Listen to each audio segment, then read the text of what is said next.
The Seed of the Sacred Fig is a political drama written, co-produced, and directed by Mohammad Rasoulof. Its plot centers on Iman, an investigating judge in the revolutionary court in Tehran, who grapples with paranoia as nationwide political protests due to the death of a young woman intensify, and his gun mysteriously disappears, making him distrust his wife and daughters. The fictional narrative is combined with real images of the 2022 and 2023 protests in Iran that were violently suppressed by Iranian authorities. This review will be spoiler-free. Running at 2 hours and 47 minutes with credits, I have to admit that I was uncertain as to where the film was going for much of its second act, which did drag at points. However, the film is an intentional slow burn, and the intense third act is worth waiting for. The film examines how women are oppressed by men in Iran and how this causes them to suppress their thoughts, emotions, and desires. The film is about liberation and a rejection of this culture, but it is told through the isolating lens of one family's experience. The film follows Iman's 2 daughters and wife, with much of the film taking place inside their home as Iman comes and goes to and from work, mysteriously closed off about the nature of it. Najmeh, Rivan, and Sana are often shown looking out of windows at the violence and protesting that you can only hear as an audience member, conveying their desire to join the fight in many ways. Iman is a symbol of the authoritarian government on a ground level, with his wife and daughters representing all the people. The film doesn't disrespect the hijab or the Muslim faith. It merely represents those who desire freedom, and it brings to light the stories that the government tried to suppress.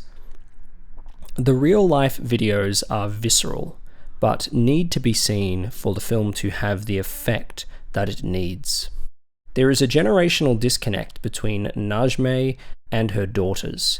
She doesn't understand why they are not accepting of the religious and cultural expectations that are set upon them. They are quietly reluctant to wear the hijab.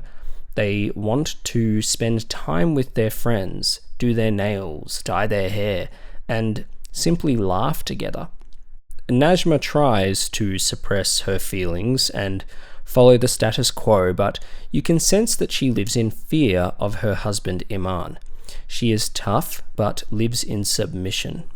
She loves him.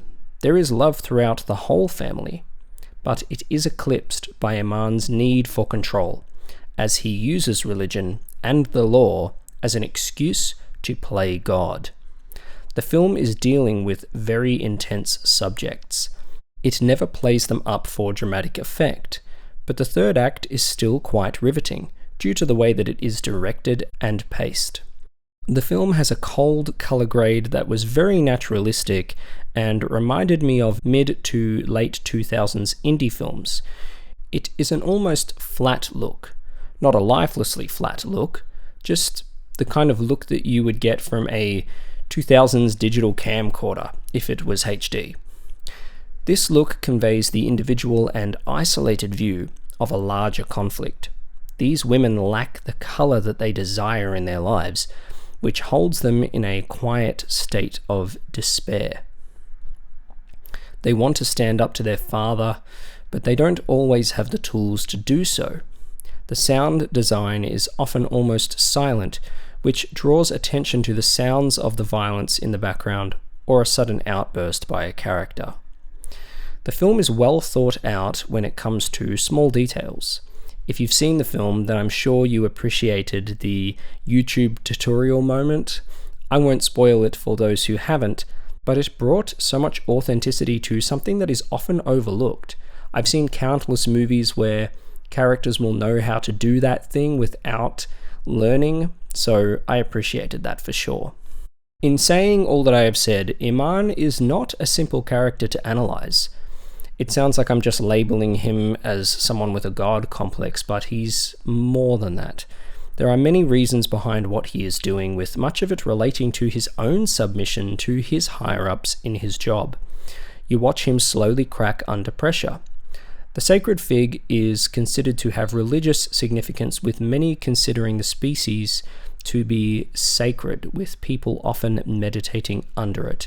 And there is quite a meaningful message shown in text at the beginning of the film that conveys much of the meaning of the film.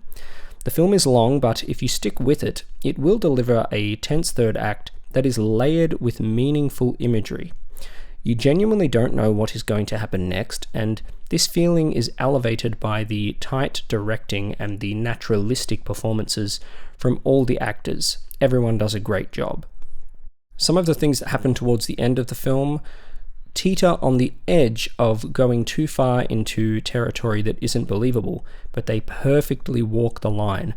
You're expecting something to happen, but you don't quite buy it. You're wondering how it's going to get there, and then it happens differently to what you expect, but it's perfect.